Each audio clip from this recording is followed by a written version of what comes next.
Hey everybody, Shane here, Shoebox Legends. Thanks for joining me today for a quick rummage through this cheese box containing my pickups from COMC.com. We're going to pull about 10 minutes worth of cards like I normally do. To be quite honest, I have some really awesome content coming to the channel this month.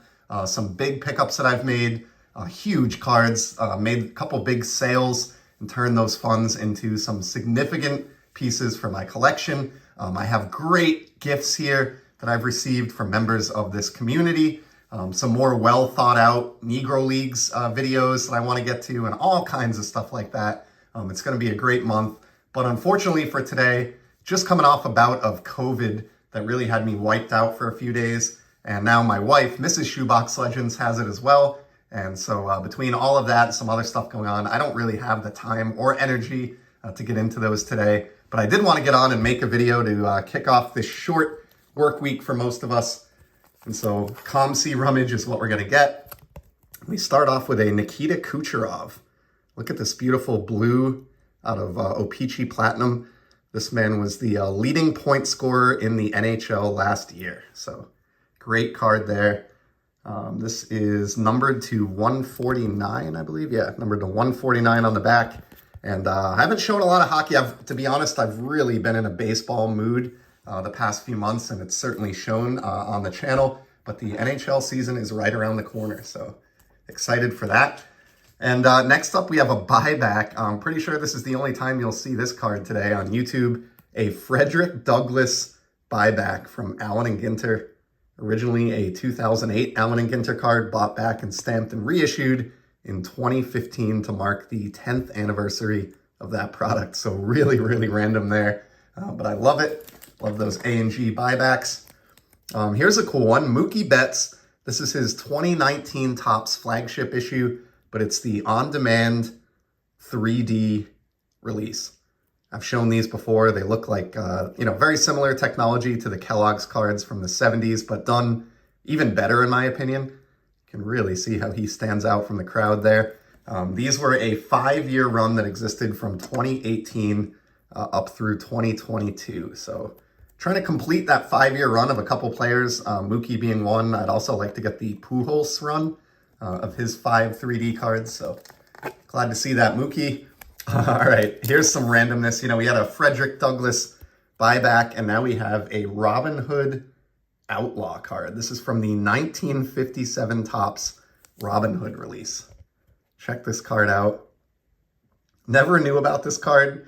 Didn't particularly want it or wasn't, searching it out, specifically, but I ran into it during just roaming around on the site.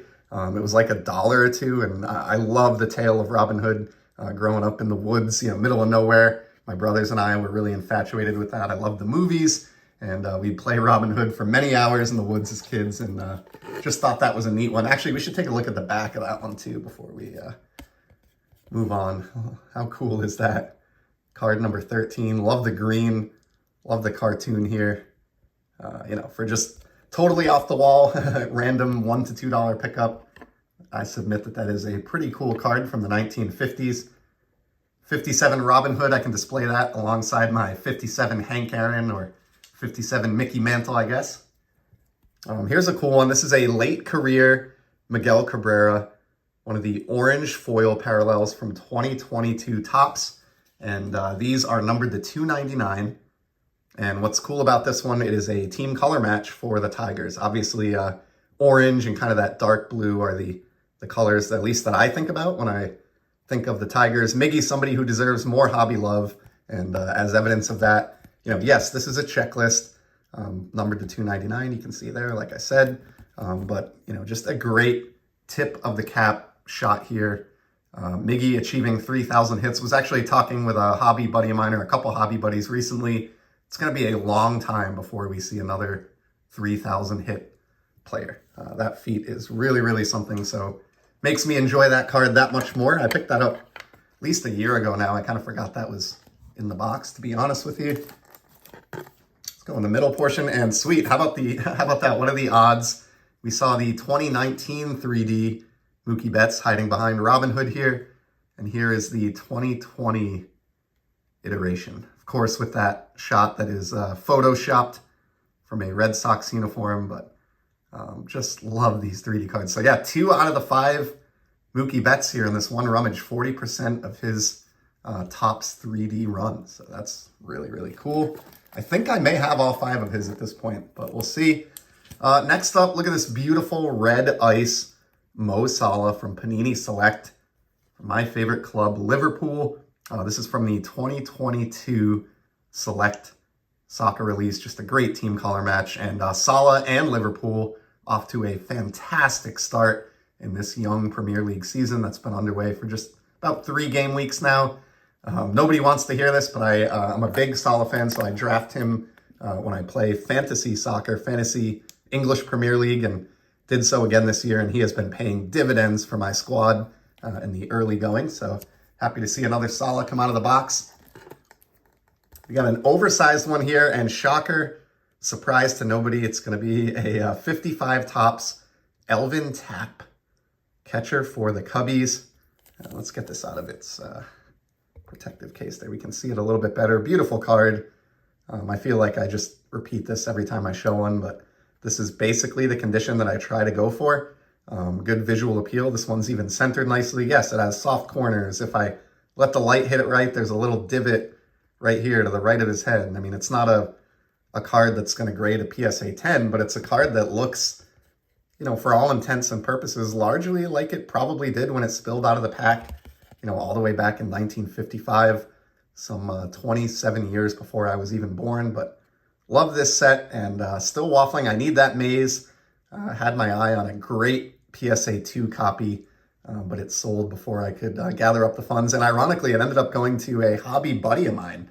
I won't name him here in case he doesn't want me to reveal that, but at least happy to know that somebody I know ended up with the card. And I pulled 2 by mistake here, so let's just do them in order. And it looks like 2 shiny cards. We start with a 2021 Topps Chrome Sepia Refractor Juan Soto. Now, I'm saying this with a grin on my face, but I assure you, I really have become more focused in recent years. And this is not a card that I would buy anymore.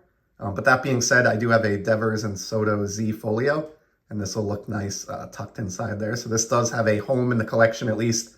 Love the Nationals Park prominently in the background there. And then we have a football card as well, so really touching on a variety of different sports and non-sports randomness. But I love this DeAndre Hopkins card because not only is it a killer select card with awesome etching that's going to look really, really good in my cheap football Z folio, but he's been one of the more dominant receivers at times in the 21st century, and somebody that I've enjoyed watching. And I really dig that this shows him about to throw a pass, it looks like, which is cool. This is actually numbered as well, this die cut, to 99. I believe it's like maybe a light blue prism die cut or something like that. I'm not a football guy. I just bought this because I love the etching, and it's going to look good in my sad little football collection Z folio.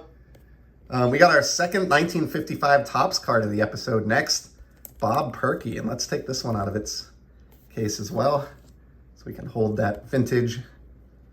Look at that, great stuff. Almost identical condition to the Elvin Tapp that started us off. Pitcher for the Pirates here, love that logo. And I do feel like we have to look at the back anytime we see a 55 or 56 Topps card. Just awesome, awesome card backs. So yeah, 2 cards closer. If I can find that maze and a couple other rookie cards that I'm missing, like the Killebrew, completing that set might be a reality for me someday. Next up, shout out to my buddy Ken over at Ken's Cardboard, of course. Cale Makar from O-Pee-Chee Platinum. This is like a 2020 refractor. It's rainbow, but it's basically a refractor, as you can plainly see. One of the most talented defensemen in the league since he broke in. Defensemen in general don't get a lot of love, but since he's a high-scoring, offensively minded defenseman, he gets a little bit more than the average D-man, and I just love that shiny card. Maybe if you don't have this one, Ken, I'll send it off to you, but I'm guessing you already do. Here's a funny one, William Randolph Hearst, Industrialist. So these seem to have been coming out of the cheese box recently, these Topps Heritage American Heroes cards, and in chromium specifically, so I've picked up quite a few. Don't know why I gravitated towards this one, other than it's really random and cool to have a William Randolph Hearst on an 83 Topps baseball design. That is Really strange. And we do get complete backs for these as well. So some non-sport mixed in today in this video. And then here's another rainbow foil to go with that Cale Makar. In this case, Leon Draisaitl from 2016 O-Pee-Chee Platinum. So that's a third-year Draisaitl. Of course, the Oilers coming up just short on the Stanley Cup last year, but he continues to just be a perennial top scorer and one of the best offensive threats in the league. Here's a cool one. I think I've shown a copy of this previously, but I did grab two because they were so cheap. But one of my favorite low-key guys to collect recently, Vladimir Valentin, the single-season home run leader for Nippon Professional Baseball. And this is an Allen and Ginter buyback, just like that Frederick Douglass that we saw towards the beginning of the episode. Not too many of these floating around out there, and I love the image on this card. Just perfect for somebody who's known for swatting home runs, and so had to grab that up. There's a soccer card here, Harry Kane from the first Topps Chrome UEFA Champions League Sapphire set. Sneaky good card. This guy continues to produce. He's no longer in the EPL, but both for the English national team and just in general, beast of a player. Really enjoyed him over the years. And these cards are cheap now. When this came out, this soccer set, it was during or right after this was the soccer bubble. And for a while, these were pricey cards, but they've really come back down to earth. And I'm sure you can get Harry Kane here for, under $1 most likely, which is a great deal. Let's do a basketball card. Paul Pierce here from 2014 Panini Prism. Look at this mosaic, yellow and red mosaic prism from his time with the Wizards, which I don't remember at all, but that red does make for kind of a nice team color match. Paul Pierce, obviously a member of the Big Three that bought an NBA championship, or brought an NBA championship, I should say, to Boston many years back now, and I have fond memories of that, so I have a little section of him in my basketball Z-folio. So we've seen baseball, basketball, football, hockey, soccer, and non-sport. I think we've covered it all, but let's do one more card and we'll finish on this one today. From 2021 Topps Chrome, Albert Pujols refractor. Just a standard refractor, not numbered or anything, but just a beautiful looking card. I love this swing. And this is a good teaser too, because I mentioned at the beginning of the episode that I've got some nice stuff coming. And one of the cards that I picked up in one of those flips that I'll be talking about on the channel was an Albert Pujols card that I've wanted for a long time and was long overdue. But for today, let's stop it there. We're at 12 and a half, almost 13 minutes. Really appreciate you stopping by. I'll be back soon with some more well thought out content. In the meantime, I appreciate you checking out the Rummage, and I hope you enjoy the hobby. Take care.